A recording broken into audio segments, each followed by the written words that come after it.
कलयुग के 1000 साल बीत जाने के बाद सारे मनुष्य मिथ्यावादी ढोंगी झूठे बन जाते हैं और जो विद्वान लोग हैं वो बोलते हैं ये प्रलय काल है। प्रलय काल मतलब महाविनाश, मतलब पापी कलयुग का अंत का समय है।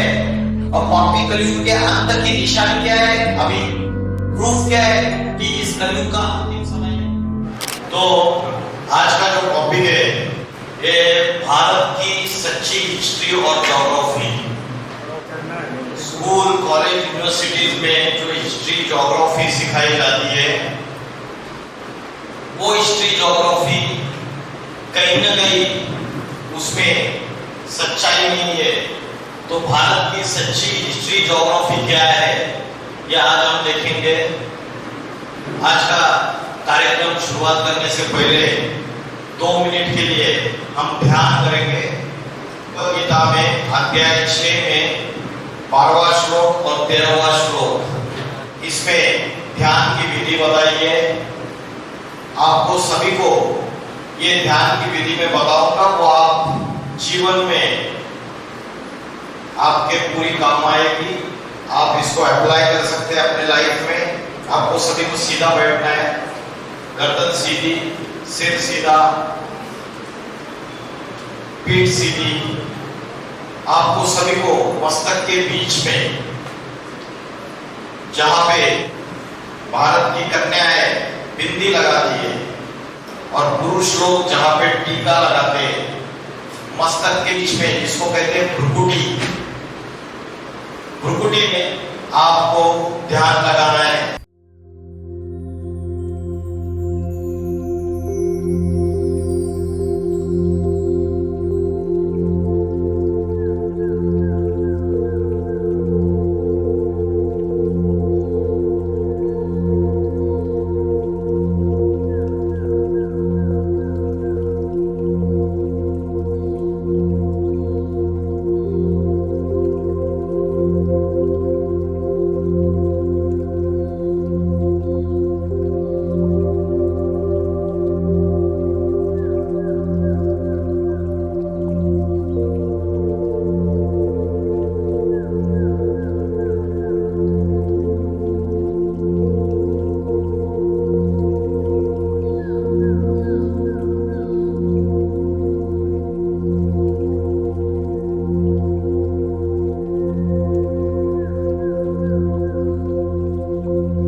कैसा लगा आपको सबको? रोज कीजिए अभी, है ना।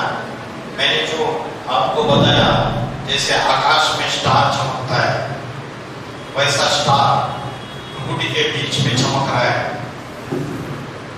ऐसा अभ्यास आप कौन से समय सबसे अच्छा रहेगा? ब्रह्म मुहूर्त, सूरज उगने से पहले जो ब्रह्म मुहूर्त का समय है उस समय 4 बजे उठ जाइए, आधा घंटा रोज अभ्यास कीजिए।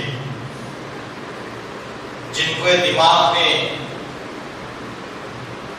जो आपके स्कूल के जो सब्जेक्ट्स है कॉलेज के वो बैठते नहीं है, मन एकाग्र नहीं होता है, फोकस नहीं होता है, बार बार दूसरे लोग याद आते, होता है ना। सपने में तो ऐसे लोग याद आते हैं जिनको कभी देखा ही नहीं जिंदगी में, होता है। तो मन को एकाग्र करने का यह अभ्यास है। सवेरे 15-20 मिनट, आधा घंटा धीरे धीरे अभ्यास करेंगे। रात को सोते समय 15 मिनट अभ्यास करेंगे। मोबाइल बाजू में रखना है और रात को सोते समय 15 मिनट और फिर सो जाना है। तो देखिए मन एकाग्र हो जाएगा। मन भटकता है, उसकी वजह से अशांत होता है, दुखी होता है, और उसको शांत, जितना एकाग्र करेंगे वो शांत होगा, फिर दुख नहीं बरसेगा। तो आज का जो टॉपिक है भारत की सच्ची हिस्ट्री और ज्योग्राफी क्या है। भारत का अर्थ क्या है? सबसे पहले भारत माना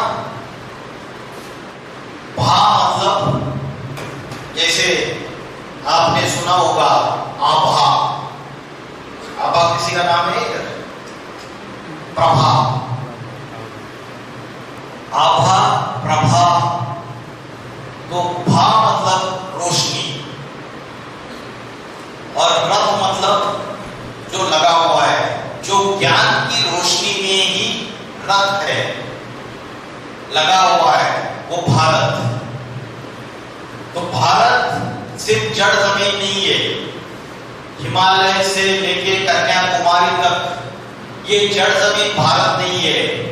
भारत कोई पुरुष है, चैतन्य, जीता जागता, कोई व्यक्ति है, कोई पर्सनैलिटी है, जिसके नाम से इस देश को भारत नाम पड़ा।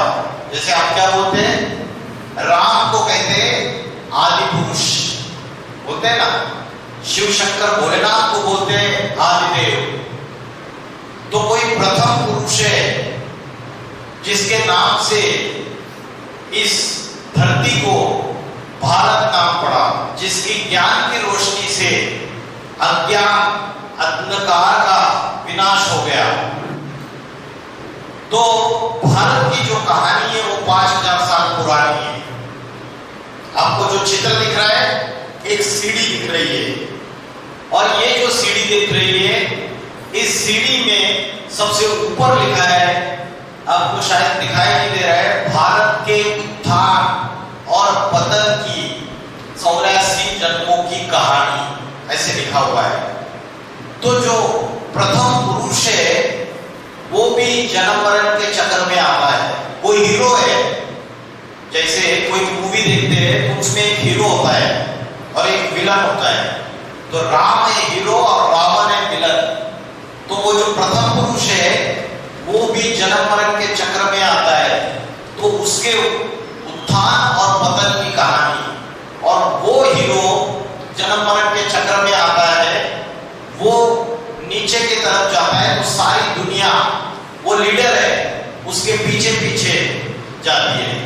इसलिए भगवत गीता में बोला है, मम वर्तमान वर्तन्ते मनुष्या पार्थ सर्वशः।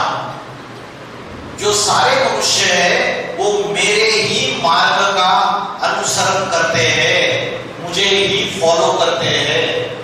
मैं जैसा करता हूं वैसे ही मुझे फॉलो करते हैं। और भगवत गीता भगवान वाच है। दूसरा कोई भी धर्म ग्रंथ उसमें भगवान वाच ऐसा शब्द नहीं लिखा है, मतलब स्वयं भगवान ने वो ज्ञान का गीत गाया है। तो भारत के 5000 साल की कहानी क्या है? 4 युग होते हैं। कौन से 4 युग है बताएं? Very good. सतयुग मतलब गोल्डन एज, भारत सोने की चिड़िया थी, गोल्डन एज। त्रेता युग सिल्वर एज, द्वापर युग कॉपर एज, तांबे का युग, और कलयुग आयरन एज, लोहे का युग। अभी कलयुग में सारी वस्तुएं जितनी भी बनी है वो लोहे की बनी है ना। तो कलयुग जो है वो लोहे का युग है। ये 4 युग है। और हम क्या समझते हैं, कलयुग की आयु कितनी है? कितने वर्ष का है कलयुग? किसी को पता है? 4,32,000 साल। और अभी कलयुग का अंत चल रहा है या शुरुआत है? शुरुआत है। अच्छा, तो इन्होंने बताया 4,32,000 साल का कलयुग है, और कलयुग का प्रथम चरण चल रहा है। आज जो गुरु गोसाई है, संत महात्मा है, कथावाचक है, टीवी में आते हैं ना अलग अलग, एक वो घुंघराले बाल वाले बाबा आते हैं, क्या नाम है उनका?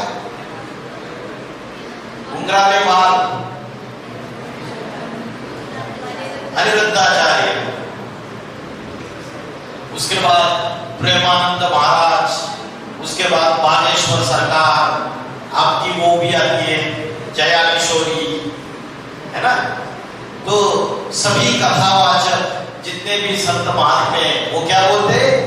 कलयुग जो है वो लाखों वर्ष पुराना है, लाखों वर्ष का है, 4,32,000 साल का, और अभी प्रथम चरण चल रहा है।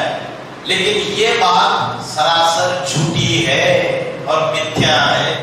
आज हम आपको ये बात दिखाएंगे कि सतयुग, त्रेतायुग, द्वापर युग, कलयुग, चारों युग मिला के सिर्फ और सिर्फ 5,000 साल है। लाखों साल की सृष्टि है ही नहीं। वो शास्त्रों में जो बातें बोलते हैं वो बातें कैसे झूठी है।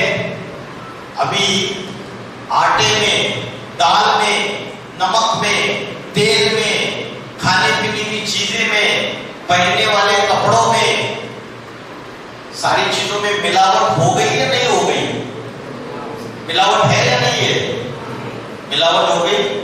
तो जैसे खाने पीने की चीजों में मिलावट हो गई, वैसे जो शास्त्र है उन शास्त्रों में भी मनुष्य ने मिलावट कर दी। तुंडे तुंडे मतिर भिन्ना, अपने अपने मन के विचार, अपनी अपनी व्याख्या उन शास्त्रों में डाल दी, अपने अपने अर्थ डाल दिए, और जो सच्चाई है उसको छुपा दिया। तो ये 4 युगों का चक्र है, सतयुग, त्रेतायुग, द्वापर युग, कलयुग, ये साइकिल है, और ये साइकिल रिपीट होता रहता है। गोल चक्र चक्र घूमता रहता है। जैसे रात्रि के बाद दिन आता है, और उन्हाळे के बाद पावसाळा आता है, और पावसाळे के बाद हिवाळा आता है, वैसे पापी कलयुग अभी पापी है या पुण्यवान है? सिर्फ भी नहीं है, घोर पापी कलयुग चल रहा है अभी। दुख, अशांति, हिंसा, आतंकवाद, भ्रष्टाचार, व्यभिचार, पापाचार, इन सब की आंधी चल रही है। न्यूज़पेपर पढ़ते हो, न्यूज़ चैनल देखते हो, उसमें रोज कितनी बातें आती है, कैसी कैसी बातें आती है। तो दुनिया में जब इनकी अति होती है, तो जैसे रात्रि के बाद दिन आता है, वैसे पापी कलयुग के बाद क्या आता है? पावन सतयुग आता है। कलयुग है झूठ खंड, झूठी दुनिया, और सतयुग है सत्य की दुनिया, जहां सच ही सच का राज्य है, राज्य है, जहां दुख का नामो निशान नहीं है, जहां कोई बीमारी नहीं है, कोई भी प्रकार की रोग नहीं है, कोई धोखाधड़ी, कोई चीटिंग, कोई छल छिद्र कपट, धोखा कुछ भी नहीं है, चोरी चकारी डकैती कुछ भी नहीं है। वो सतयुग है जिसको कहते हैं राम राज्य, शाश्वत सुख और शांति। शाश्वत मतलब, शाश्वत शब्द का अर्थ क्या है? अरे मराठी, अरे शाश्वत मराठी शब्द है, क्या अर्थ है? शाश्वत मतलब परमानेंट, सदाकाल, समझ में आया? परमानेंट सुख शांति। अभी कलयुग में परमानेंट सुख शांति है क्या? थोड़े समय का सुख है और लंबे समय का दुख है ना? क्षण भंगुर सुख है, मोमेंटरी हैप्पीनेस। और दुनिया में सब लोग सुख और शांति के पीछे भाग रहे हैं। काय शांति? आप में से कोई शांति है क्या? नहीं है, कोई भी नहीं। सरस्वती विद्या मंदिर में कोई भी शांति नहीं है। तो शांति को ढूंढो, और शांति हम जितना बाहर ढूंढते जाएंगे शांति मिलेगी नहीं, क्योंकि शांति अंदर समाई हुई है। शांति हमारे गले का हार है, हमारे आत्मा के अंदर ही सुख और शांति समाई हुई है, लेकिन हम उसको बाहर ढूंढ रहे हैं। कलयुग का जो लास्ट समय है, कलयुग, वो लास्ट समय जब आता है तो रात्रि के बाद दिन आता है, वैसे कलयुग के बाद सतयुग आता है।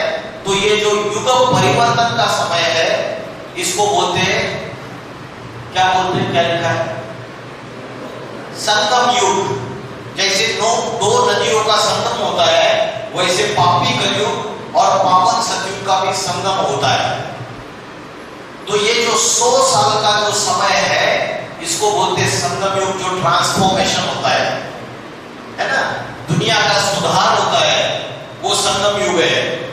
अभी जो बात बताई कि एक कल्प is equal to 1 cycle is equal to 5000 Satyuga, त्रेतायुग, द्वापर युग, कलयुग, चारों की मिला के 5000 ईयर्स। उसमें हर एक की आयु बराबर। आपने आर्यभट्ट का नाम सुना है? आर्यभट्ट ने जो रिसर्च किया था, उन्होंने बताया था कि चारों युगों की आयु बराबर बराबर है। लेकिन जो महाभारत का शांति पर्व है, इसमें मनुष्य ने अपने तरीके से 365 से मल्टीप्लाई कर दिया, 365 से मल्टीप्लिकेशन कर दिया।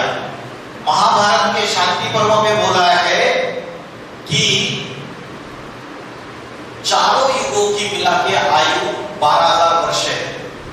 उसमें सतयुग की आयु कलयुग के 4 गुना, त्रेतायुग की आयु कलयुग के 3 गुना, द्वापर युग की आयु कलयुग के 2 गुना।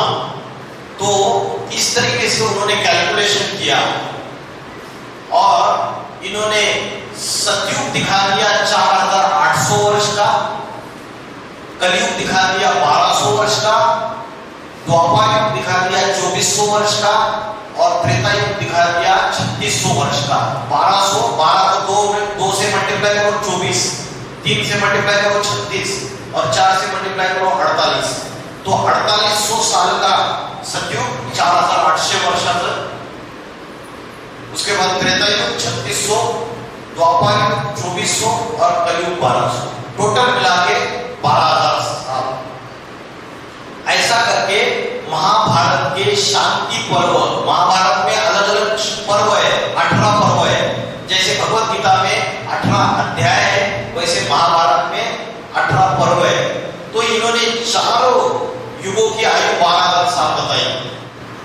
लेकिन अनेक अनेक संत महात्माएं, उन्होंने अपनी अपनी उस शास्त्रों की व्याख्या की। उन्होंने क्या बोला कि ये जो आयु बताई है, ये एक दिव्य वर्ष है और मनुष्य का जो काल गणना अगर करनी है तो 365 से मल्टीप्लाई करना पड़ेगा, 365 से।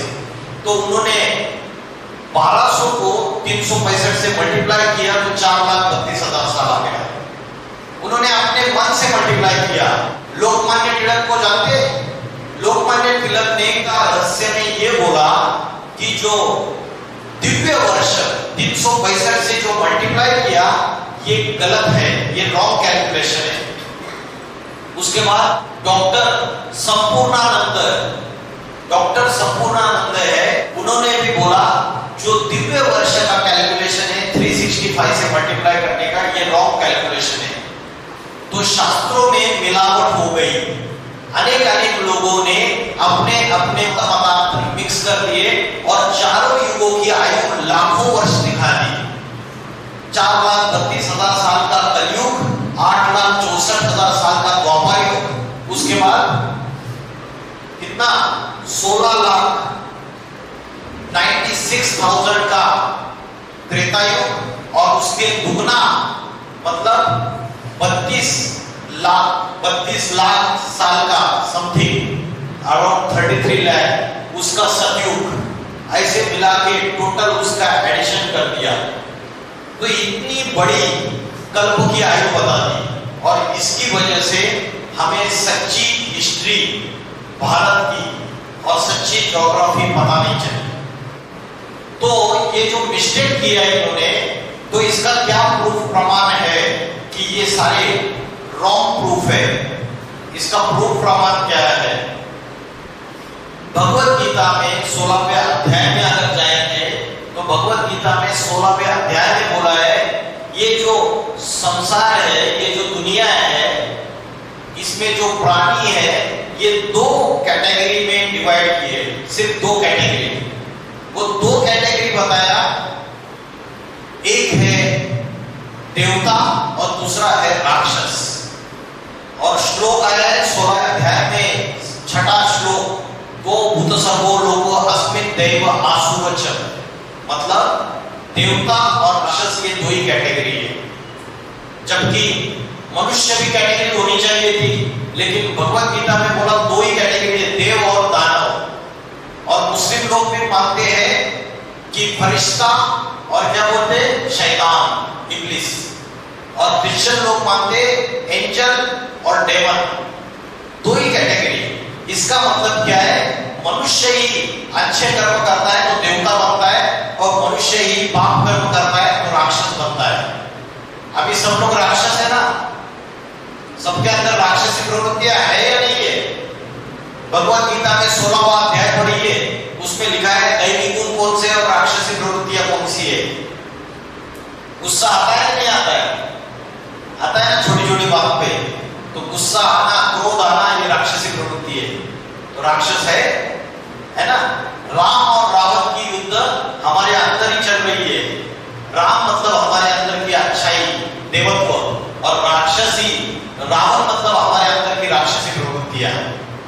जब जीवन में हमें फैसला लेना रहता है अच्छाई और बुराई, पाप और पुण्य, सत्य और असत्य का, तो हम क्या चॉइस करते हैं? क्या चॉइस करते हैं? बुराई चॉइस करते हैं या अच्छाई चॉइस करते हैं? अच्छाई करते हैं। अच्छा, कलयुग में तो कली राक्षस का प्रभाव है सबके ऊपर, और वो राक्षस का ऐसा प्रभाव है कि आप बुराई चॉइस करते हैं और असत्य को ही चॉइस करते हैं। तो राक्षसी प्रवृत्तियां बढ़ती है कलयुग में। तो दो कैटेगरीज है, देवता और राक्षस। तो सतयुग और त्रेता युग जो है वो देवता है, और द्वापर और कलयुग जो है वो राक्षसी प्रवृत्ति के मनुष्य है। आज के मनुष्य राक्षसी प्रवृत्ति के बन गए, और सतयुग और त्रेता युग में देवता थे। और हम क्या समझते हैं? हमें क्या लगा कि ऊपर कहीं आकाश में सूरज चांद सितारों से परे स्वर्ग लोक है, और वहां इंद्र देवता, अग्नि देवता और सारे देवताएं वहां पे रहते, ऊपर से फूल बरसाते। ऐसे आपको लगा ना, ये देवताएं सारे ऊपर रहते। देवताएं ऊपर नहीं रहते, इसी धरती पे, इसी धरती पे देवताओं का राज्य था। कब था? सतयुग और त्रेता युग में। ये जो हिस्ट्री है ये आज के स्कूल, कॉलेज, यूनिवर्सिटी में पढ़ाई नहीं जाती है, किसी को पता ही नहीं है। बड़े बड़े विद्वान, पंडित, आचार्य, इंटेलेक्चुअल्स, उनको पता नहीं है कि इसी धरती पे स्वर्ग था और इसी धरती पे नरक बनता है। द्वापर युग और कलयुग में जब मनुष्य के अंदर 5 विषय विकार आते हैं, कौन से 5 विषय होगा? मनुष्य के बुद्धि में, मन में, आत्मा में 5 विषय विकार आते हैं। कौन से? षड्रिपु। कौन से षड्रिपु? किसको नहीं पता? कलयुग में कली राक्षस प्रवेश करता है सबके अंदर। कौन है राक्षस? काम, क्रोध, लोभ, मोह, अहंकार। फर्स्ट टाइम सुना आपने? लाइफ में फर्स्ट टाइम सुना? नहीं, मतलब पहले सुना था। काम, जोर से बोलो। काम, क्रोध, लोभ, मोह, अहंकार। काम का अर्थ क्या है? काम का अर्थ है कामना। कामना माना इच्छा। अरे मराठी में समानार्थी शब्द सीखे नहीं? क्यों बताते नहीं हो? कामना मतलब इच्छा, और इच्छाओं में सबसे प्रबल इच्छा है विषय वासना, लस्ट, फिजिकल डिजायर। तो ये काम विकार मुख्य है 5 विकारों का। काम, अगर इच्छा पूरी नहीं होती है, समझो पिताजी को बोला मेरे को गियर वाली साइकिल चाहिए या स्कूटी चाहिए, और पिताजी ने बोला आपको, आपका नाम क्या है? अनिल, सुनील, सुजान, सुजन, सुजन। तो सुजन ने अपने पिताजी को बोला कि मुझे स्कूटी चाहिए, है ना। पिताजी ने इच्छा है स्कूटी चलानी है, इधर उधर घूमना है सूरत में, तो पिताजी ने स्कूटी नहीं दी। तो इच्छा पूरी नहीं हुई तो सुजन को क्रोध आएगा या नहीं आएगा? जब इच्छा पूरी नहीं होती है तो क्रोध आता है, और जब क्रोध आएगा सुजान को तो वो क्या करेगा? अपने घर का फर्नीचर तोड़ना चालू कर देगा, बर्तन इधर उधर फेंकना चालू कर देगा। तो काम, इच्छा पूरी नहीं होती है तो क्रोध आता है, और जब क्रोध आता है तो व्यक्ति में मूढ़ता आती है, बुद्धि उसकी मूर्ख बन जाती है, वो ऐसे कर्म करता है, किसी की हत्या भी कर देगा व्यक्ति क्रोध में। काम, क्रोध, लोभ, मोह। लोभ मतलब लालच। लालच क्या है? बुरी बलाई। मेरी थाली में जो परोसा हुआ है वो खाऊंगा, लेकिन दूसरे के थाली में जो परोसा है वो छीन के खाऊंगा, ये लोभ है ना? काम, क्रोध, लोभ, मोह, अहंकार, ये 5 विषय विकार है। और कलयुग में ये 5 राक्षस या 5 विषय विकार सबके अंदर प्रवेश है। तो कलयुग जो है, द्वापर और कलयुग, ये राक्षसी सृष्टि है नरक की, और सतयुग त्रेतायुग ये देवताओं की सृष्टि है स्वर्ग की। मतलब मनुष्य ही राक्षस बनता है और मनुष्य ही देवता बनता है, क्योंकि मनुष्य के अंदर 5 विषय विकार आते हैं, काम, क्रोध, लोभ, मोह, अहंकार, राक्षसी प्रवृत्ति आती है। महाभारत में एक दुर्योधन दुशासन दिखा दिया है ना, लेकिन आज दुनिया में करोड़ों दुर्योधन दुशासन है। रामायण में एक रावण दिखाया, आज दुनिया में करोड़ों रावण है। रावण का अर्थ है रावयते इति लोकाः, जो लोगों को रुलाता है वो रावण। मन से दुख देता है, वाचा से दुख देता है, या कर्मों से दुख देता है, वो रावण है ना। हमारे जीवन में कोई भी व्यक्ति हमारे मानसिक दुख दे रहा है, वाणी से दुख दे रहा है, या कर्म से दुख दे रहा है, तो वो रावण है। तो ये राम, रावण मतलब देवता और राक्षस, तो ये दुनिया, इसी दुनिया में स्वर्ग है और इसी दुनिया में नरक है। पापी कलयुग ये नरक की दुनिया है। तो अभी सवाल ये आता है कि ये सृष्टि जो है, ये द्वापर युग और कलयुग, ये सिर्फ और सिर्फ 2500 ईयर्स का है। जैसे आधा दिन और आधी रात्रि होती है 24 घंटे में, वैसे द्वापर युग और कलयुग आधा और सतयुग और त्रेतायुग आधा। 2500 ईयर्स का द्वापर युग कलयुग और 2500 ईयर्स का सतयुग त्रेतायुग। अभी अगर हिस्ट्री के जो बड़े बड़े प्रोफेसर से विद्वान हैं, उनको अगर पूछेंगे कि दुनिया में कितने हजार साल का हिस्ट्री अवेलेबल है, तो उनका जवाब है सिर्फ 2500 ईयर्स का हिस्ट्री अवेलेबल है। 2500 ईयर्स का हिस्ट्री सिर्फ। जब इब्राहिम को अब्राहम ने आके इस्लाम धर्म की स्थापना की थी। 2500 ईयर्स का हिस्ट्री अवेलेबल है। जब विक्रमादित्य राजा ने शिवलिंग सोमनाथ मंदिर प्रथम ज्योतिर्लिंग की स्थापना की थी, और 2500 साल पहले इब्राहिम के द्वारा इस्लाम धर्म की स्थापना हुई थी, तब द्वापर युग की शुरुआत हुई थी। ये 2500 ईयर्स का हिस्ट्री अवेलेबल है। उसके पहले क्या था ये किसी को पता नहीं है, किसी को भी पता नहीं है। अभी जो खुदाइयां की थी उसमें मोहनजोदड़ो, मेसोपोटामिया और कौन सा है वो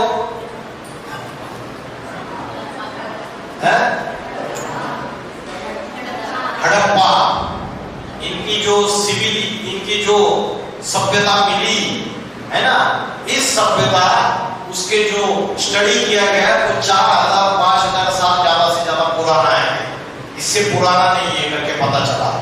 तो इससे क्या साबित होता है कि 2500 साल का द्वापर युग और कलयुग का हिस्ट्री हमारे पास अवेलेबल है, लेकिन उसके पहले क्या था ये हमें पता नहीं है।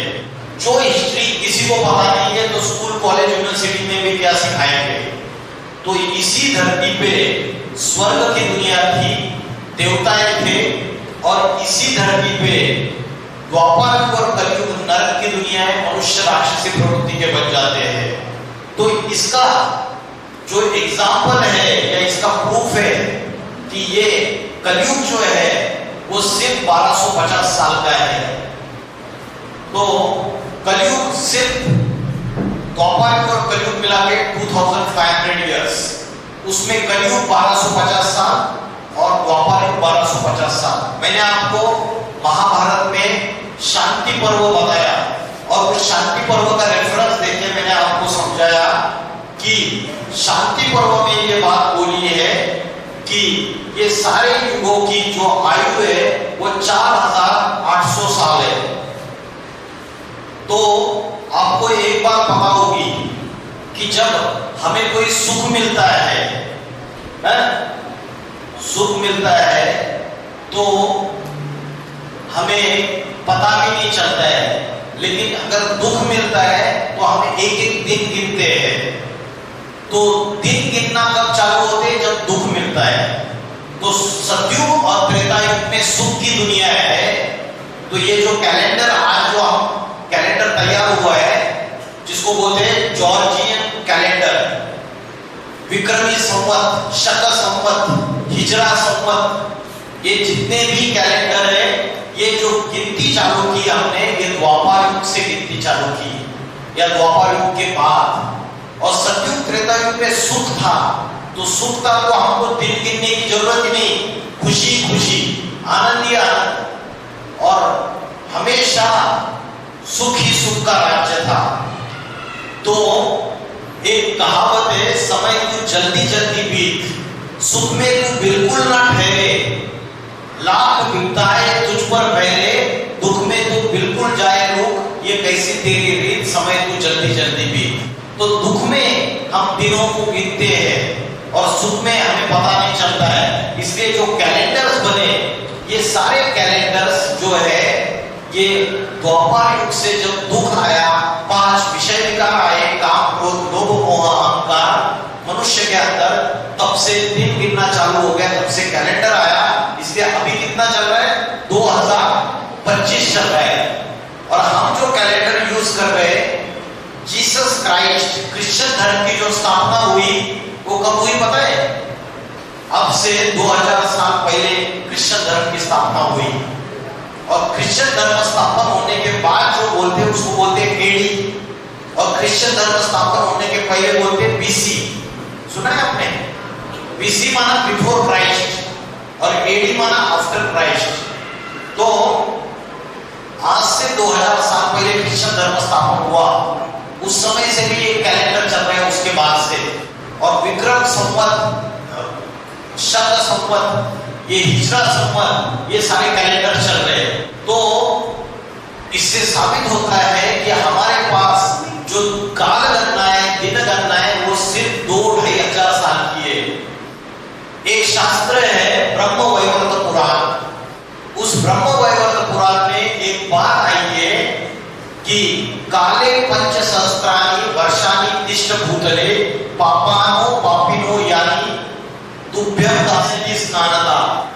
मतलब भगवान गंगा जी को बोलते हैं कि जब इस पृथ्वी पर 5000 साल का काल पूरा हो जाएगा तो जो पापी होंगे वो तुम्हारे अंदर स्नान करेंगे और तुमको अपने पापों का दान देंगे। ये इस शास्त्र में बोला है। 5000 साल का काल, आले पंच सहस्त्राणि, मतलब 1000, 5000 साल का काल। इधर कलयुग शब्द आया है श्लोक में, सिर्फ काल शब्द आया है। लेकिन जो शास्त्रकार है उन्होंने इसका अर्थ क्या निकाला? जब कलयुग 5000 साल का पूरा हो जाएगा तब पापी लोग तुम्हारे में स्नान करके अपने पापों का दान कर देंगे। तो देखो कितनी मिलावट कर दी। जो सच्चाई थी, काले पंच सहस्त्राणि, 5000 साल का काल पूरा होने के बाद, मतलब 4 युग पूरे होने के बाद गंगा में पापी लोग अब स्नान करके अपने पापों का दान देंगे। लेकिन शास्त्रकारों ने काल के जगह कलयुग शब्द यूज किया, 5000 साल का कलयुग पूरा होने के बाद। तो ऐसे गलत गलत अर्थ निकाले। भागवत पुराण, ये भागवत पुराण करके एक शास्त्र है, इसमें बोला जिस समय सप्तर्षि, जो सप्तर्षि थे जिन्होंने, शंकर ने जिन सप्त ऋषियों को पढ़ाई, सप्तर्षियों के नाम पता है आपको? भृगु ऋषि सुना है, कश्यप ऋषि, अत्रि ऋषि, है ना? तो सप्तर्षियों को जो पढ़ाई तो बोलते हैं भगवत पुराण में जिस समय मघा नक्षत्र पर विचरण करते, उस समय कलयुग का प्रारंभ होता है, जिसकी आयु 1200 वर्ष है। तो भागवत पुराण में कलयुग की उम्र सिर्फ 1200 वर्ष बताई। हरिवंश पुराण में बोला क्रूर कलयुग अपनी 200 वर्षा की संध्या के साथ साथ 1000 वर्ष का बताया। संध्या काल होता है ना, जैसे दिन होता है तो संध्या काल होता है, तो 1000 प्लस 200 1200 वर्ष। तो हरिवंश पुराण में भी ये बात आई। महाभारत वन पर्व में बोला कलयुग की आयु 1000 वर्ष, 100 वर्ष संध्या काल और 100 वर्ष संध्यांश। तो महाभारत वन पर्व में भी कलयुग की आयु 1200 वर्ष बताई। और महाभारत वन पर्व में एक श्लोक आया जिसमें यह बताया गया कि 1000 वर्ष बीतने पर कलयुग के अंत भाग में जब थोड़ा समय शेष रह जाता है, तब सब मनुष्य मिथ्यावादी बन जाते और विद्वान लोग इसको प्रलय काल मानते हैं। इसका मतलब कलयुग के 1000 साल बीत जाने के बाद सारे मनुष्य मिथ्यावादी, ढोंगी, झूठे बन जाते हैं, और जो विद्वान लोग हैं वो बोलते हैं ये प्रलय काल है। प्रलय काल मतलब महाविनाश, मतलब पापी कलयुग का अंत का समय है। और पापी कलयुग के अंत की निशानी क्या है, अभी प्रूफ क्या है कि इस कलयुग का अंतिम समय किसी को पता है? प्रथम विश्व युद्ध और द्वितीय विश्व युद्ध पता है? सेकंड वर्ल्ड वॉर जब हुआ था तो 1945 में सेकंड वर्ल्ड वॉर के एंड में एटम बम का इन्वेंशन हुआ था। एटम बम किसने किया था? किसने किया था? साइंटिस्ट का नाम क्या है? Robert Oppenheimer. रॉबर्ट ओपेनहाइमर ने 1945 में पहले एटम बम का इन्वेंशन किया, और आज 80 साल के बाद छोटे से छोटे कंट्री के पास एटम बम है। अमेरिका के पास है, रशिया के पास बहुत सारे एटॉमिक वेपन्स है, पाकिस्तान छोटा सा देश है उसके पास है, नॉर्थ कोरिया के पास है ना?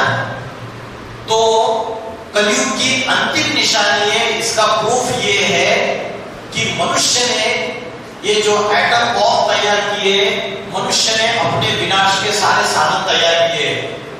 दिवाली में सुतली बम फोड़ते ना, वो सुतली बम बहुत छोटा होता है। एटम बम ऐसा होता है, रिमोट कंट्रोल का एक बटन दबा दिया, ये सारी दुनिया एक सेकंड में खलास हो जाएगी। इतनी पावरफुल होती है एटॉमिक वेपन्स, न्यूक्लियर वेपन्स, परमाणु अस्त्र, क्षेपणास्त्र बोलते हैं, है ना? तो इससे साबित होता है कि कलयुग के अंत की निशानी है। मनुष्य ने अपने विनाश के सारे साधन तैयार कर लिए।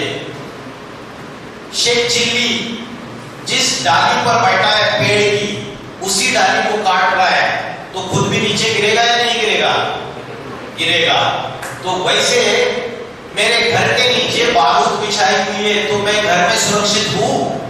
नहीं हूं। तो आज ये एटॉमिक वेपन्स मॉडर्न साइंस के आधार से मनुष्य ने तैयार किए। इससे साबित होता है अभी कलयुग का अंतिम समय है।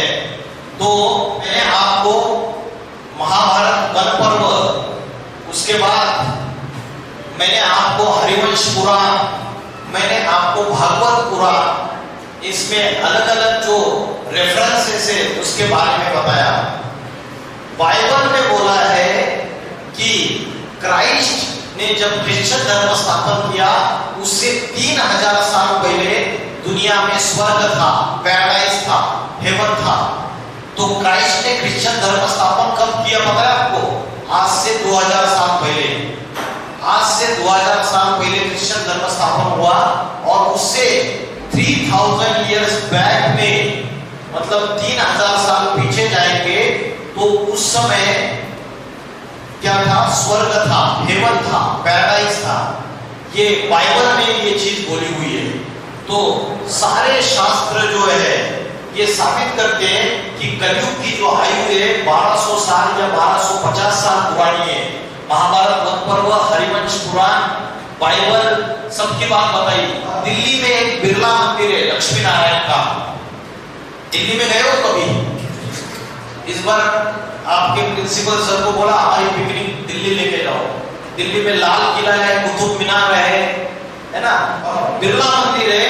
बिरला मंदिर के ऊपर लिखा हुआ है कि 5000 साल पहले युधिष्ठिर ने, जो 5000 साल पहले युधिष्ठिर ने यहाँ पे दिल्ली राजधानी का फाउंडेशन डाला था, धर्मराज युधिष्ठिर ने। तो इसका मतलब आज से 5000 साल पहले जब पिछला कलयुग का अंत था, कलयुग का विनाश हो गया और सतयुग की शुरुआत होने वाली थी, मतलब नई दुनिया, न्यू वर्ल्ड का फाउंडेशन युधिष्ठिर ने डाला था। तो ये सारे प्रूफ मैंने आपको शास्त्रों के अनुसार बताया। वो आज के जो कथावाचक जो बातें बोल रही है, उन सारी बातों को आप सच्चा नहीं मानना। उसमें कई सारी झूठी बातें बोलते, कई सारे अपने मन से जो व्याख्या की हुई है उसको बता देते हैं। तो सतयुग जो है, इसमें सूर्य वंश है, देवी देवता है, सतो प्रधान है, मतलब आपकी 4 अवस्थाएं होती है। सतो प्रधान मतलब प्योर, पवित्र, रजो प्रधान और फिर तमो प्रधान। रजो प्रधान मतलब सेमी प्योर और तमो प्रधान मतलब इम्प्योर। अभी हमारी जो आत्मा की अवस्था है, वो आत्मा की अवस्था तमो प्रधान है। तमो प्रधान मतलब, इसका मतलब हमारे अंदर राक्षसी प्रवृत्तियां ज्यादा है, और सतो प्रधान मतलब हमारे अंदर देवता ही गुण ज्यादा है। तो सतयुग में आत्मा की बैटरी फुल चार्ज है, 100% चार्जिंग है, 100% दैवी गुण है, कोई राक्षसी प्रवृत्ति नहीं है। और कलयुग में बैटरी पूरी डिस्चार्ज है आत्मा की। जैसे फोन की बैटरी डिस्चार्ज होती है ना, वैसे कलयुग में राक्षसी प्रवृत्तियां ज्यादा और फुल बैटरी डिस्चार्ज। तो देवी देव धर्म है सतयुग में। फिर त्रेता युग, सतयुग में एक धर्म, एक भाषा, एक राज्य और लक्ष्मी नारायण का राज्य है।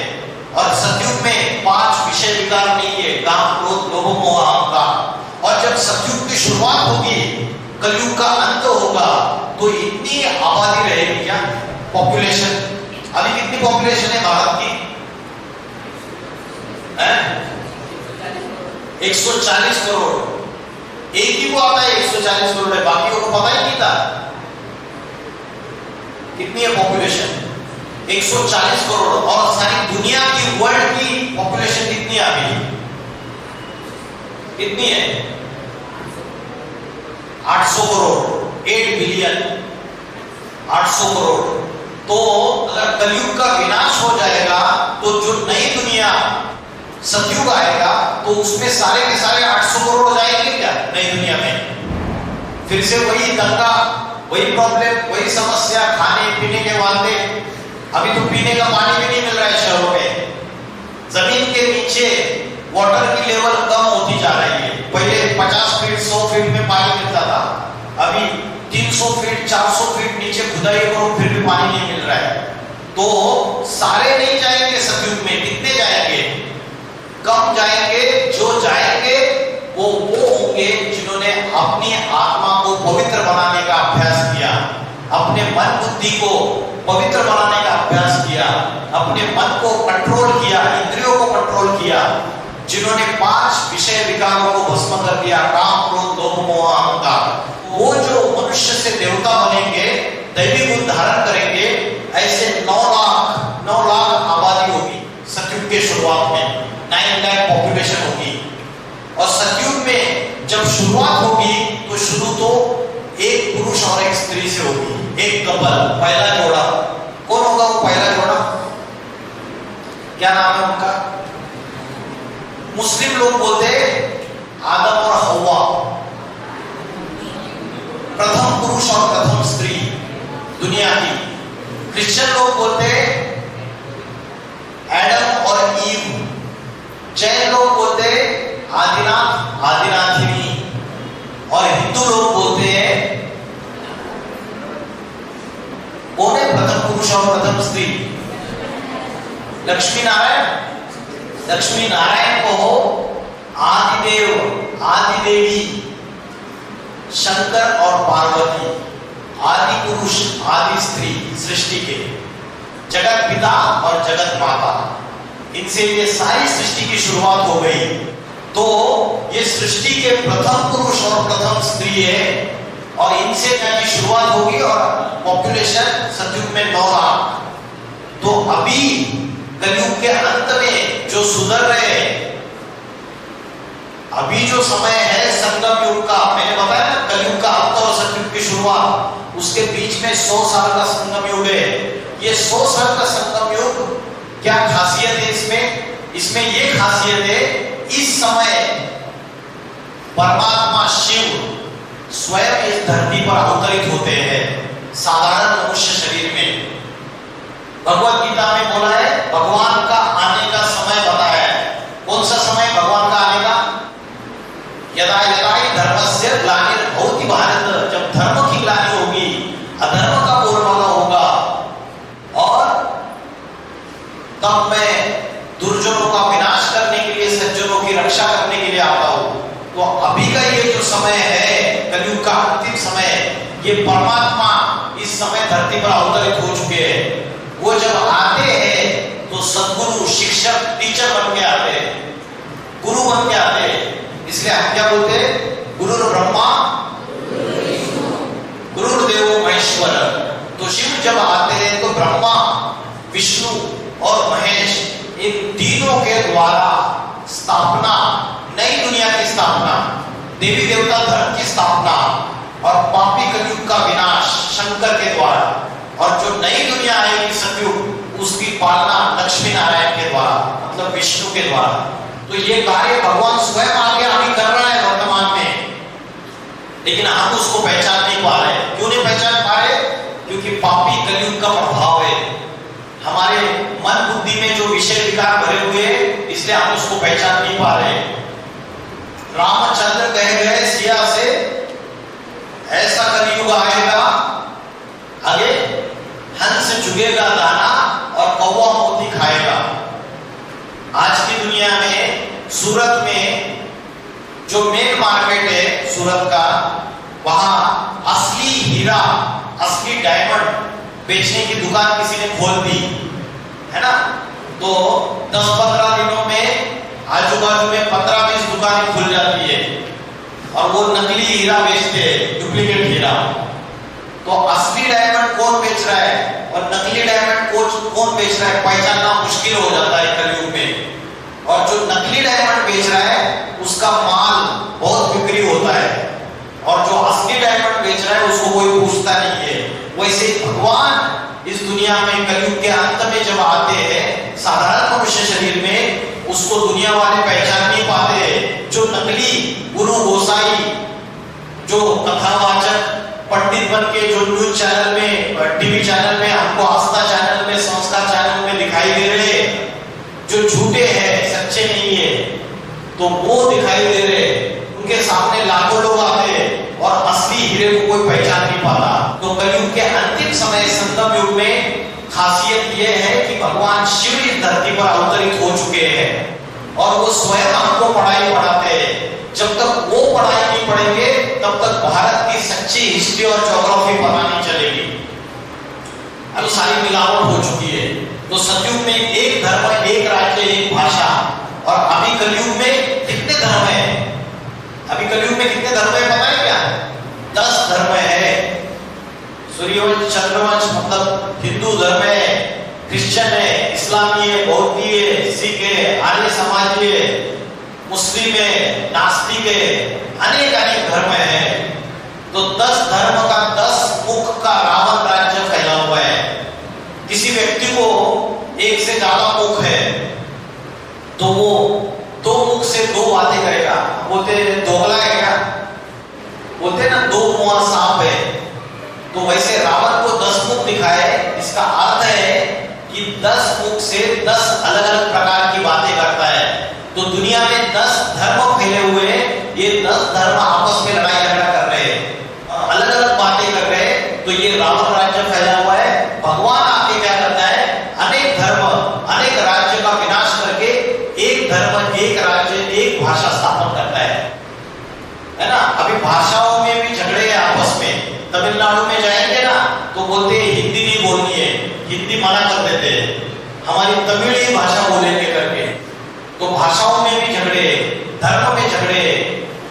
अभी महाराष्ट्र में देखेंगे तो रिजर्वेशन, उसके ऊपर भी झगड़े चल रहे हैं और एक दूसरे को मार काट रहे हैं कि ओबीसी का रिजर्वेशन, उनको भी रिजर्वेशन होना चाहिए अलग से, जनरल वालों को भी, ओपन कैटेगरी को भी अलग से रिजर्वेशन होना चाहिए, तो उसके ऊपर भी झगड़े चल रहे हैं। तो अनेक धर्म, अनेक राज्य, अनेक भाषा, ये कलयुग की निशानी है। अभी घर घर में भी रावण राज्य है या नहीं है? घर में रावण राज्य होता है ना? सुजन बोलता है घर में कि मुझे क्रिकेट मैच देखनी है आईपीएल की, और सुजन की बहन बोलती है मुझे फैशन टीवी देखना है ना? और सुजन की माँ बोलती है मुझे सास भी कभी बहू थी देखना है,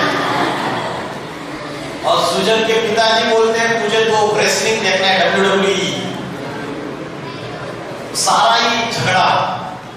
तो एक मत किसी की नहीं है, मतलब आपका नाम ले लो, मतलब आपकी घर घर की बात है, ये सबके घर की बात है या नहीं है? तो आज दुनिया में अनेक मत मतांतर फैल गए। पिताजी कांग्रेस पार्टी को वोट देते हैं, और माँ है वो उद्धव ठाकरे की शिवसेना को वोट देती है, और जो बहन है वो बोलती है मैं तो वो दूसरा कौन सा ग्रुप आ गया, शिंदे, एकनाथ शिंदे महाराष्ट्र में, उनकी शिवसेना को वोट देंगे, और चौथा है वो बोले कि हम समाजवादी पार्टी को वोट देंगे। तो रावण राज्य है या नहीं है? एक ही घर में एक दूसरे से मत नहीं मिल रही है, तो ये रावण राज्य है। और सतयुग में ऐसा कुछ नहीं होगा। 70 सनातन धर्म में ऐसा होता था, 70 80 लोगों का एक परिवार होता था, जॉइंट फैमिली, एक चूल्हे में खाना बनता था, घर का एक मुखिया होता था, और घर के एक मुखिया की बात को कोई क्रॉस नहीं करता था। आज क्या होता है? आज मुखिया, घर का मुखिया एक बात बोलता है और हम उसको उल्टा जवाब दे देते हो या नहीं देते हो? हाँ, देखो हंस रहा है, शर्मा गया है, देते हो जवाब उल्टा? आपको ही बोल रहा हूं, देते हो जवाब उल्टा पिताजी को, मम्मी को नहीं देते? अरे आप तो देवता है, तो कलयुग में क्या करते हो आप? आपको सतयुग में होना चाहिए। तो सनातन धर्म की जो धारणा है वो लोप हो गई पूरी तरीके से। पापी कलयुग में लड़ाई झगड़े, कलयुग का अर्थ है कलह क्लेश का युग। कलह क्लेश मतलब लड़ाई झगड़ा, झगड़ा डंडा। तो सतयुग में हमारे अंदर सूक्ष्म शक्ति है, हमारे अंदर आत्मा का ज्ञान है, और हमारे संकल्प शक्ति से, हमारे मन के शक्ति से सारे काम होते थे। उस समय ऐसे एरोप्लेन की जरूरत नहीं है। अभी अहमदाबाद में एरोप्लेन का क्रैश हो गया, सतयुग में जरूरत नहीं, कोई क्रैश नहीं होगा। सतयुग में ऐसे बड़े बड़े पंछी है, आपने संकल्प किया, इशारा किया, वो पंछी आ जाएगा, आप बैठो उसके ऊपर, जहां चाहे वहां लेके जाएगा। क्योंकि प्रकृति, पशु पक्षी प्राणी आपके दासी है पूरी तरीके से। क्योंकि मनुष्य इस सृष्टि रूपी रंगमंच का मुख्य एक्टर है। वो अगर सुधर गया ना, उसके वाइब्रेशन बदल गए, वो पावन बन गया, तो बाकी की सारी प्रकृति उसकी नौकरानी बन के काम करेगी, दास दासी। अभी किसानों को कितना मेहनत करना पड़ता है, गेहूं फसल उगाने के लिए, सब्जियां फल उगाने के लिए कितनी मेहनत देनी पड़ती है, और इतनी बारिश आती है सारी फसल बर्बाद हो जाती है। सतयुग में ऐसा नहीं होगा। सतयुग में सुख ही सुख का राज्य है, और आत्मा की शक्ति इतनी पावरफुल होगी, उसी से सारा ज्ञान फैलेगा। तो त्रेता युग, और त्रेता युग जब आता है, त्रेता युग से भी स्वर्ग है। सतयुग स्वर्ग, त्रेता युग से भी स्वर्ग। सतयुग और त्रेता युग में जो देवी देवताओं का राज्य है, उसमें जो पुत्र प्राप्ति होती है, संतान प्राप्ति होती है, वो सिर्फ वाइब्रेशन के आधार पर संतान प्राप्ति होती है। जैसे मोर का उदाहरण सुना आपने, मोर और मोरनी को जो बच्चा पैदा होता है, वो मोर और मोरनी को, मोरनी जो है ना, मोर जो है ना वो नाचता है। जब नाचता है तो मोर के आंख से आंसू जो गिरते हैं, तो मोरनी उन आंसुओं को पीती है और उससे गर्व रहता है तो ये पॉसिबल है क्या? मोर भारत का राष्ट्रीय पक्षी है और पवित्रता का सूचक है और कृष्ण के माथे पे लगाया है। तो जब सतयुग में देवी देवता जैसे बनेंगे तो हमारे दृष्टि से, हमारे वाइब्रेशन से भी संतान पैदा हो सकती है। लेकिन द्वापर युग में जब विषय विकार आते हैं, राक्षसी प्रवृत्तियां आती है, तो भ्रष्ट इंद्रियों से कर्म करके संतान पैदा होती है और उसकी वजह से द्वापर युग से राक्षस सृष्टि शुरू हो जाती है। त्रेता के अंत में ऐसा क्या हो गया जिसकी वजह से द्वापर युग में मनुष्य भूल गया कि सतयुग त्रेता युग में हम ही देवता थे, हम खुद ही देवता थे। आज मंदिरों में हम जिन देवी देवताओं की पूजा कर रहे हैं वो हमारा ही स्वरूप है। जब हमने अपने पाप कर्म को, विषय विकारों को भस्म कर दिया तो मनुष्य से देवता बन जाते हैं। आज हम जाके मंदिर में देवता की मूर्ति के सामने माथा टेक रहे हैं, लेकिन हम ये भूल गए कि सतयुग और त्रेता युग में हम ही देवता थे। क्योंकि आत्मा पुनर्जन्म लेती रहती है, एक शरीर छोड़ के दूसरा शरीर धारण करती है। जैसे मोबाइल की बैटरी डिस्चार्ज होती है, वैसे सतयुग से लेकर त्रेता युग तक अनेक जन्म लेते लेते हमारी आत्मा की शक्ति कमजोर हो जाती है, मन की शक्ति कमजोर हो जाती है। और त्रेता युग के बाद अर्ध विनाश होता है और अर्ध विनाश होने के बाद फिर द्वापर युग शुरुआत होती है। आपको पता है चंद्रमा जो चांद है वो कैसे, चांद जो है ना उसको क्या बोलते हैं? चंदा मामा। चंदा मामा क्यों बोलते हैं पता है क्या? हमारे माँ का भाई है वो, इसलिए मामा है। और हमारी माँ कौन है पता है क्या? धरती माता, पृथ्वी।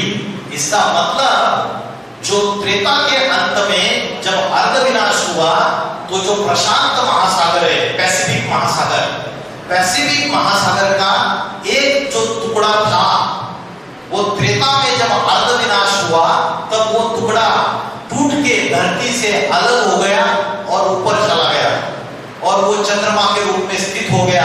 आज पृथ्वी का उपग्रह बन गया वो।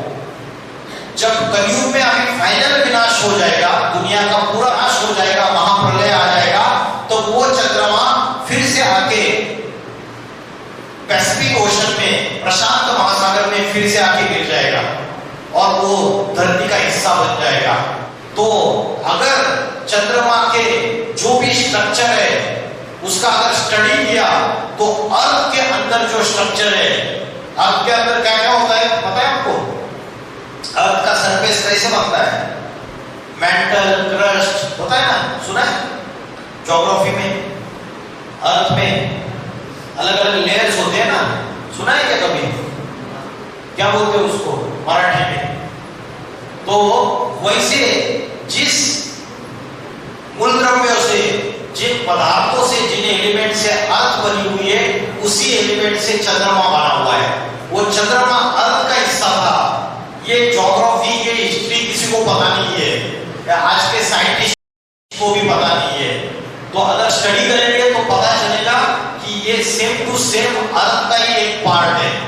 तो त्रेता के अंत में बड़े भूकंप आए, बाढ़ आई, अर्ध विनाश हुआ सृष्टि में, और उसके बाद देवताएं साधारण मनुष्य बन गए। द्वापर युग से बड़े बड़े राजाएं बन गए।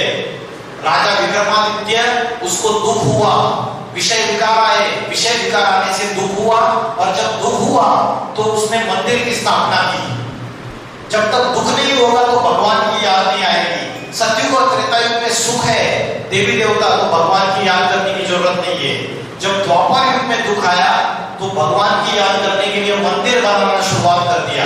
अभी ये जितने भी मंदिर, मस्जिद, चर्च, गुरुद्वारा, ये जितने भी बने हुए हैं, ये तो मूर्ति या किसी की उपासना करते हैं, लेकिन भगवान चैतन्य रूप में कलयुग के अंत में खुद साक्षात धरती पर आता है, और धरती पर आके पापी कलयुग के अंत में ये भारत की सच्ची हिस्ट्री, ज्योग्राफी सब कुछ बताता है। सतयुग और त्रेता युग एक ही धर्म है। कौन सा धर्म? सतयुग और त्रेता युग में एक ही धर्म होता है। आज 10 धर्म है, सतयुग और त्रेता युग में एक ही धर्म होता है। कौन सा? सनातन धर्म, जिसको बोलते हैं देवी देवता सनातन धर्म। इसलिए बोलते हैं यत्र नार्यस्तु पूजन्ते रमन्ते तत्र देवता। जहां नारी की पूजा होती है वहां देवताओं का वास होता है। तो सतयुग त्रेता युग में एक ही आज ही सनातन देवी देवता धर्म, जिसको आज हमने हिंदू धर्म बोलते हैं, इसको हिंदू कहना कब से चालू किया पता है आपको? जब तुर्की और ईरान द्वापर युग में वहां के जो आक्रांता है, इन्होंने आके हमारी सिंधु नदी को क्रॉस किया, तो उनकी जो भाषा थी वो स को ह बोलते थे, तो सिंधु को हिंदू बोलने लगे कि वो सिंधु नदी के पार है, तो हिंदू रहते हैं करके, तो अपभ्रंश हो गया, तो ये हिंदू नाम पड़ा, असली नाम सनातन धर्मीय है। सनातन का अर्थ पता है क्या है? सनातन का अर्थ है क्या? सनातन का अर्थ है शाश्वत, अति प्राचीन, अति पुराना, जिसका ना अंत है ना आदि है। कलयुग के अंत में सनातन धर्म पूरा खत्म नहीं होता है, प्राय लोप हो जाता है, मतलब खत्म होने को आता है। तो द्वापर युग में सतयुग त्रेता युग खत्म होने के बाद एक धर्म और स्थापन होता है, जिससे द्वापर युग बोला जाता है। दो धर्म। तो कौन सा धर्म स्थापन होता है द्वापर की शुरुआत में? एक तो सनातन धर्म पहले से चलता आ रहा है, हिंदू धर्म। दूसरा कौन सा धर्म स्थापन होता है? दूसरा धर्म स्थापन होता है इस्लाम, इब्राहिम के द्वारा। और जैसे ही दो धर्म स्थापन होते हैं, तो एक घर में दो धर्म होगी तो झगड़ा नहीं होगा, तो झगड़ा चालू हो जाता है। द्वापर युग से झगड़े चालू हो जाते हैं, फिर अनेक धर्म स्थापन होना चालू हो जाते हैं। इस्लाम के बाद बौद्ध धर्म आता है महात्मा बुद्ध के द्वारा, फिर जीसस क्राइस्ट के द्वारा क्रिश्चियन धर्म, जिसको ईसाई धर्म बोलते हैं, फिर प्रॉफेट मोहम्मद के द्वारा मुस्लिम धर्म, आदि शंकराचार्य द्वारा संन्यास धर्म, उसके बाद गुरु नानक द्वारा सिख धर्म, दयानंद सरस्वती द्वारा आर्य समाज, ये अनेक धर्म स्थापन होके युग में 10 धर्म बन जाते हैं। अभी दुनिया में नास्तिक भी बन गया, और जो भारत सोनी चिड़िया है, वो भारत दुखी, कंगाल और पूरी तरीके से तमोप्रधान हो जाता है। मनुष्य जो देवता था वही फिर से पुजारी बन जाता है, पूज्य से पुजारी बन जाता है, भक्ति करना चालू कर देता है। मनुष्य के अंदर की सनातन धर्म की धारणाएं लोप होना चालू हो जाती है। ये वेद, पुराण, उपनिषद, ये जितने भी शास्त्र बने, धर्म ग्रंथ बने, ये अभी 2500 साल में बने। और अगर आप किसी को पूछेंगे, कोई पंडित विद्वान है, वो बोलते हैं कि वेद लाखों वर्ष पुराने। वेद लाखों वर्ष पुराने नहीं है, अभी 2500 साल में बने हुए हैं। पहले श्रुति होती थी, श्रुति मतलब टीचर, गुरु होता था, गुरुकुलों में वो श्लोकों का पठन कराता था, मंत्रों का पठन, और सारे स्टूडेंट्स याद करते थे। किताब नहीं होती थी, कुछ लिखते नहीं थे, और ना ही कोई लिखित था किताब, और फिर वो दूसरों को बताते थे, बड़े होते थे अपने शिष्यों को बताते थे, ऐसे गुरु शिष्य परंपरा चलती थी। तो वेद, उपनिषद सारे के सारे 2500 साल में बने। ये विक्रम संवत, शक संवत, हिजरी संवत। तो भारत का जो असली हिस्ट्री है, भारत में सतयुग त्रेता युग, आज से 2500 साल पहले देवी देवताओं का राज्य था, और द्वापर युग कलयुग जो है, इसका 2500 साल का हिस्ट्री हमें पता है। चंद्रगुप्त मौर्य, चालुक्य, अलग अलग जो राजघराने हुए, उनका सबका हिस्ट्री आपको पता है। पहला आक्रांता आया मोहम्मद बिन कासिम, पता है आपको? पहला मुस्लिम आक्रांता आया कलयुग की जब शुरुआत हुई, तो पहला मुस्लिम आक्रांता आया मोहम्मद बिन कासिम, और उसके बाद मोहम्मद घोरी आया, अलग अलग आए। ये तैमूर लंग आया, तैमूर लंग ने तो इतना ब्लड शेड किया, इतना रक्तपात किया दिल्ली में, लाखों लोगों को, सिविलियंस को, नागरिकों को मारा, पूरी तरीके से उनकी हत्या करी। तो अनेक धर्म आए, और अनेक धर्म आए, और मनुष्य दुखी होता गया, लड़ाई झगड़े, हिंसा, आतंकवाद बढ़ता चला गया, अनेक देवताओं की पूजा होने लगी। आज भारत में हिंदू धर्म वाले कितने देवी देवताओं को मानते हैं? कितने देवी देवताओं को मानते हैं? 33 करोड़ देवी देवताओं को, 33 कोटि।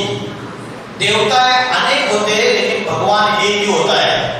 भगवान होता है एक शिव, और भगवान स्वयं सद्गुरु बन के आता है, जो ज्ञान देता है। जो ज्ञान सुनते वो देवता जैसे बन जाते हैं। तो भगवान जो है वो सद्गुरु है, और बाकी सारे उसके स्टूडेंट्स हैं, जो मनुष्य से देवता बनते हैं। तो ये 4 युगों का जो हिस्ट्री है, अनेक अनेक धर्मखंडों का, इस झाड़ के चित्र में आपको पता चलेगा। भगवत गीता में इसको बोला कल्प वृक्ष। ये कल्प वृक्ष की ये जो बीज है, इसका जो बीज है और इसकी जो जड़ें है, ये सनातन धर्म की जड़ें है। और इसका बीज स्वयं ईश्वर है, शिव शंकर भोलेनाथ। कलयुग के अंत में शिव इस धरती पे आता है और फिर से सनातन धर्म की स्थापना करता है, फिर से सनातन धर्म का ज्ञान देता है, उसकी धारणाएं, उसके मूल्यों को प्रस्थापित करता है। और फिर सतयुग त्रेता युग, ये जो तना है, ये खोड़ है झाड़ का, ये सतयुग और त्रेता युग है। और इसकी जो ब्रांचेस है, अलग अलग टहनियां, ये अनेक अनेक धर्म है। ये इस्लाम धर्म, क्रिश्चियन धर्म, बौद्ध धर्म, संन्यास धर्म, ये अलग अलग टहनियां, अनेक अनेक धर्म है। लेकिन शुरुआत कहां से हुई? सनातन धर्म से, है ना, हिंदू धर्म से। वो मूल धर्म है सारे धर्मों का, और ये बाकी के धर्म बाद में आए। तो ये 2500 साल में सतयुग त्रेता युग, ये तना इधर तक आया। और जैसे त्रेता के अंत में तना आया, तो इधर इस्लाम की एक फांदी, एक टहनी निकली, इस्लाम धर्म स्थापन हो गया। और 250 साल के बाद द्वापर युग में बौद्ध धर्म स्थापन हो गया। फिर उसके बाद इस्लाम के बाद 500 साल के बाद क्राइस्ट द्वारा क्रिश्चियन धर्म स्थापन हो गया। तो ये असली हिस्ट्री ज्योग्राफी है। ये 5000 साल पुराना ये संसार रूपी झाड़ है अनेक धर्मों का। और ये झाड़ अभी इसकी जो अलग अलग धर्मों की टहनियां है और उसके जो पत्ते हैं, वो पत्ते मतलब उसके फॉलोअर्स है। आज ये असली हिस्ट्री ज्योग्राफी कोई भी स्कूल कॉलेज में कोई पढ़ाते नहीं, प्रोफेसर को खुद को पता नहीं, जो इंटेलेक्चुअल है समाज के, उनको खुद को पता नहीं, तो वो दूसरों को क्या बताएंगे। तो मोहम्मद बिन कासिम का भारत पर आक्रमण हुआ था, इस बात को भी मैंने बताया आपको। सोमनाथ को 17 बार लूटा गया था। किसने लूटा सोमनाथ को 17 बार? हीरा लूटा, संपत्ति लूटी, किसने लूटा? नाम क्या था उसका? मोहम्मद गजनी। मोहम्मद गजनी ने 17 बार सोमनाथ मंदिर को लूटा था। और कलयुग जो है वो 1250 साल में, जिसमें अधर्म, अनैतिकता, पापाचार, दुराचार, भ्रष्टाचार, विकार, हिंसा, आतंकवाद बढ़ता है, आध्यात्मिकता भूल जाते हैं, आत्मा का ज्ञान भूल जाते हैं, परमात्मा का ज्ञान भूल जाते हैं। और कलयुग में तुलसीदास जी ने बोला वर्ण संकर सबे। वर्ण संकर, वर्ण संकर मतलब पता है? वर्ण संकर किसान, कोई के घर पे खेती है क्या? खेती, बीज बियाना होता है ना, बियाना होते हैं, वर्ण संकर बोलते हैं। मिक्सचर हाइब्रिड, हाइब्रिड होता है ना, वो मिक्सचरिटी वाला होता है बीज। तो वैसे दुनिया सारी मिक्सचरिटी वाली बन गई। सारे अनेक अनेक धर्मों के, जाति धर्मों के लोग एक दूसरे की शादियां करके एक दूसरे में संक्रमण हो गया। जो सूर्यवंशी था, जो कुछ कुल के थे, वो आपस में संक्रमित हो गए और सारी दुनिया में दुख, शोक, भय, ये सब कुछ बढ़ गया। और दुनिया, भारत कंगाल बन गया, दुखी बन गया, कर्ज बाजारी बन गया। भारत के ऊपर अभी बहुत सारा कर्जा है, तो दुखी, कंगाल, तमोप्रधान, पतित भारत बन गया, पापी। जो पहले शिवालय था वो अभी वैश्यालय बन गया। और भारतवासी जो है वो अधिक तमोप्रधान और दुखी बन गए। पूरी तरीके से राक्षसी प्रवृत्तियां बढ़ गई। ये सीढ़ी ये नीचे उतरते आया। सतयुग में देवता थे, फिर धीरे धीरे हमारी आत्मा की शक्ति कमजोर होते होते हम धीरे धीरे नीचे उतरते उतरते कलयुग की लास्ट सीढ़ी काली काली दिखाई दे। देखो, आत्मा काली बन गई, आत्मा के अंदर कुप्रवृत्तियां, राक्षसी प्रवृत्तियां आ गई और मनुष्य इसमें फंस गया। अभी आज से 20-25 साल में साइंस एंड टेक्नोलॉजी ऐसे बढ़ गई कि mobile, internet, social media, WhatsApp, TikTok, YouTube, Snapchat, Insta, Facebook, इन सारी चीजों में ऐसा फंस गया कि बुद्धि श्रेष्ठ बन जा रही है या भ्रष्ट बनती जा रही है। क्या हो रहा है? भ्रष्ट बनती जा रही है। जोर से बोलो, क्या बन रही है? अरे वाह। तो डिजिटल मीडिया, इसका एडिक्शन हो गया। China is the first country who declared addiction of the internet as a disease. Internet का एडिक्शन ये एक रोग है, ये चाइना ने डिक्लेयर कर दिया। आज के युवा नशे, ड्रग्स, दारू, गुटखा, गंदी चीजें इसमें फंस गए पूरी तरीके से। जो अश्लील साहित्य मोबाइल पे, इंटरनेट पे, उस अश्लील साहित्य को देखने में बुद्धि चली गई और बुद्धि में गलत गलत चीजें आने लगी। ये सुधीर चौधरी एक पॉपुलर जर्नलिस्ट है, आज तक न्यूज चैनल में रिपोर्टर है। जिस समय हमारे देश में चारों तरफ महिलाओं की सुरक्षा की बात हो रही है, लोग कह रहे हैं कि महिलाओं को अपराधों और अपराधियों से आजादी कब मिलेगी। ऐसे में उसी समय हमारे देश में इंटरनेट पर लोग महिला सुरक्षा से ज्यादा पॉर्न वीडियोस को सर्च कर रहे हैं। 10 अगस्त से 20 अगस्त के बीच, मैं यही 10 अगस्त से 20 अगस्त के बीच की बात कर रहा हूं, अभी की पिछले हफ्ते की, भारत में गूगल पर पॉर्न वीडियोस को सर्च करने का एवरेज इंटरेस्ट 90.8% रहा है, जबकि जॉब्स यानी नौकरियों को सर्च करने का एवरेज इंटरेस्ट हमारे देश में सिर्फ 17.4% रहा है। और कोलकाता की इस रेप और मर्डर की घटना को सर्च करने का एवरेज इंटरेस्ट 30% रहा है। यानी इंटरनेट की सर्च हिस्ट्री में पॉर्न वीडियोस के मुकाबले नौकरी और महिला सुरक्षा का मुद्दा दूर दूर तक नहीं है। तो मनुष्य की मानसिकता राक्षसी प्रवृत्ति की बन रही है, नहीं बन रही है? इनको जानते हैं? तो यूट्यूब पे ऐसा ऐसा कंटेंट क्रिएट करके डाल रहे हैं, ऐसे ऐसी गंदी बातें बोल रहे हैं, जिससे छोटे छोटे बच्चों के बुद्धि में गलत बातें फंस रही है। यूनिवर्सिटी के जो स्टूडेंट्स है उनको गजा, नशे की सामग्री, जैसे लॉलीपॉप मिलता है, जैसे चॉकलेट मिलता है, इतना सहज हो चुका है। आज बहुत सारे कॉलेज के स्टूडेंट्स में नशा की सामग्री बढ़ती चली जा रही है और पुलिस भी कुछ नहीं कर रही है। जो आजकल बच्चे, बूढ़े और बड़े बड़े पढ़े लिखे इंजीनियर, डॉक्टर, वकील, डिप्रेशन, टेंशन, स्ट्रेस, एंजाइटी, रात को नींद नहीं आना, सुसाइडल थॉट्स, आत्महत्या के विचार, है ना, इन चीजों से पीड़ित हो रहे हैं। कोटा, राजस्थान में कोटा पता है?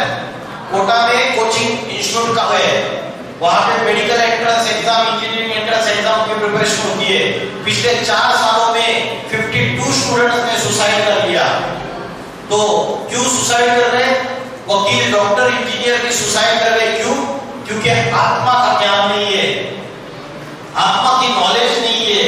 वो आत्मा की नॉलेज जो है वो परमात्मा आके स्वयं कलयुग के अंत में देता है। ये महाशिवरात्रि का समय है। रात्रि माना कलयुग रूपी रात्रि, और कलयुग रूपी रात्रि में शिव इस धरती पर अवतरित होके स्वयं पापों का अंत करके सतयुग की स्थापना के लिए आए हुए। इधर लिखा हुआ है, देखो क्या लिखा है। कलयुग अभी बच्चा नहीं है, सिर्फ थोड़ा सा बचा हुआ है ना, और महाविनाश सामने खड़ा हुआ है। जैसे कोई पेशेंट होता है, वो जब डेथ बेड पे होता है तो उसको वेंटिलेटर पे बिठा देते हैं जब अंतिम सांसें गिन रहा होता है। वैसे आज सारी दुनिया अंतिम सांसें गिन रही है। मनुष्य ने अपने विनाश के सारे साधन तैयार कर लिए। अमेरिका में एक साइंटिस्ट का ग्रुप है वॉशिंगटन में, उन साइंटिस्ट ने एक क्लॉक बनाया है। उस क्लॉक का नाम है डूम्सडे क्लॉक। क्या नाम है? Doomsday clock. वो क्लॉक मतलब विनाश की घड़ी है। क्या है? विनाश की घड़ी। उन्होंने ये बोला है कि अभी धरती का विनाश होने के लिए ये क्लॉक ने सेट किया, सिर्फ 89 सेकंड्स बाकी है। इसका मतलब कुछ साल बाकी है। और उसका कारण उन्होंने बताया कि अगर थर्ड वर्ल्ड वॉर हो गई तो न्यूक्लियर वॉर होगी, एटम बम का विस्फोट होगा, और उससे क्या होगा? एटम बम का विस्फोट होने से क्या होगा? धरती का टेम्परेचर बढ़ जाएगा। टेम्परेचर बढ़ने से क्या होगा? उत्तर ध्रुव और दक्षिण ध्रुव में, उत्तर गोलार्ध और दक्षिण गोलार्ध में जो बर्फ के पहाड़ है, जिसको ग्लेशियर्स बोलते हैं, वो क्या हो जाएंगे? पिघल जाएंगे। और वो पिघलने से क्या होगा? समुद्र का जलस्तर बढ़ जाएगा, पूरा का पूरा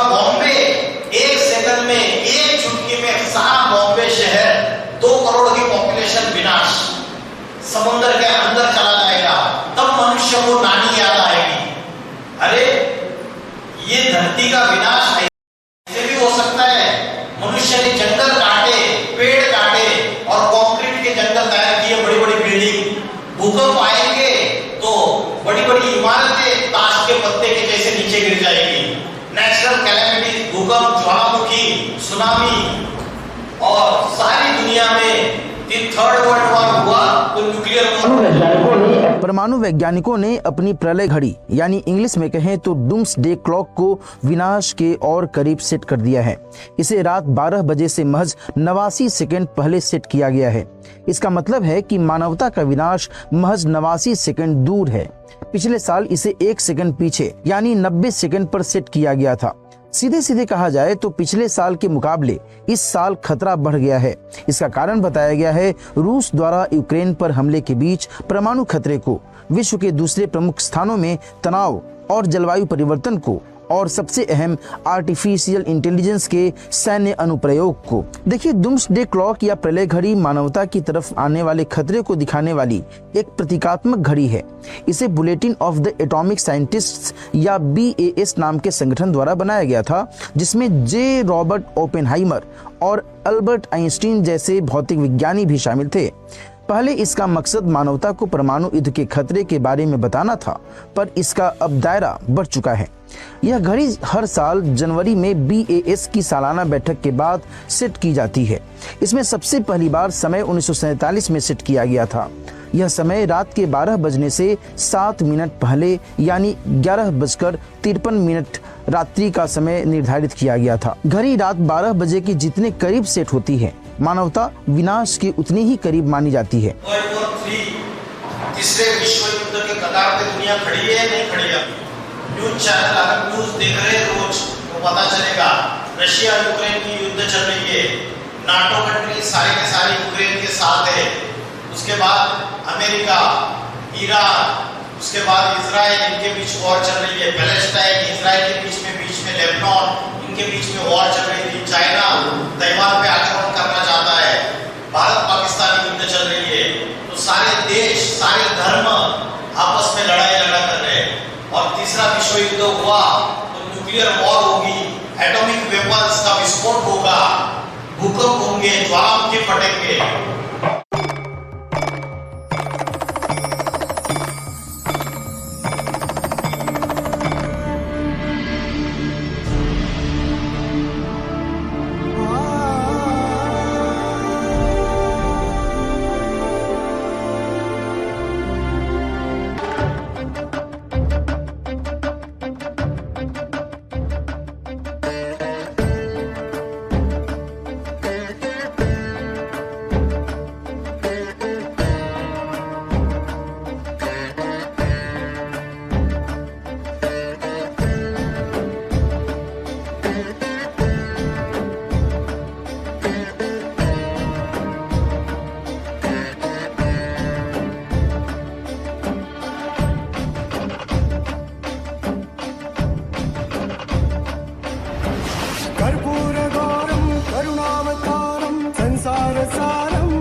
लास्ट 1 मिनट से बता रहा हूं, अच्छे से सुनना सारे लेक्चर का सार कि युग का ये अंतिम समय है। इस समय ईश्वर धरती पर अवतार लेके आज इस सनातन देवी देवता धर्म का जो ज्ञान है, राजयोग की शिक्षा है, आत्मा का ज्ञान है, ये फिर से सिखा रहे हैं। सद्गुरु बन के, टीचर बन के वो आते हैं और पढ़ाई पढ़ाते हैं। जैसे आप ये पढ़ाई पढ़ रहे हो स्कूल में, कॉलेज में, वैसे ही परमात्मा आके पढ़ाई पढ़ाते हैं। तो बड़े बड़े भविष्यकार है, उन्होंने भविष्यवाणियां की है। नॉस्ट्राडेमस नाम सुना है? नॉस्ट्राडेमस किसी ने? किरो, किट, एंडरसन, जूलबर्न, बाबा वेंगा, इनकी भविष्यवाणियां बहुत प्रसिद्ध है। भारत में गोपीनाथ शास्त्री, कल्कि पुराण, भविष्यवाणिका, अच्युतानंद स्वामी की भविष्यवाणी, इन सारे भविष्यवाणियों में एक कॉमन है कि 21वीं शताब्दी में उत्तर भारत से एक महापुरुष का अवतार होगा। वो योगी होगा, वो ऐसे आत्मा और परमात्मा का ज्ञान देगा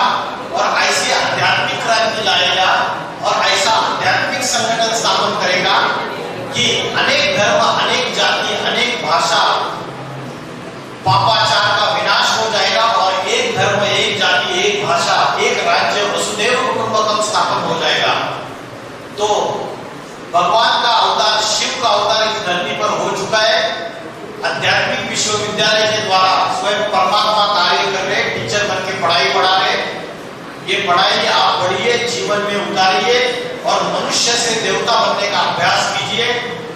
इतना बोलकर मैं रुकता हूं। ओम नमः शिवाय।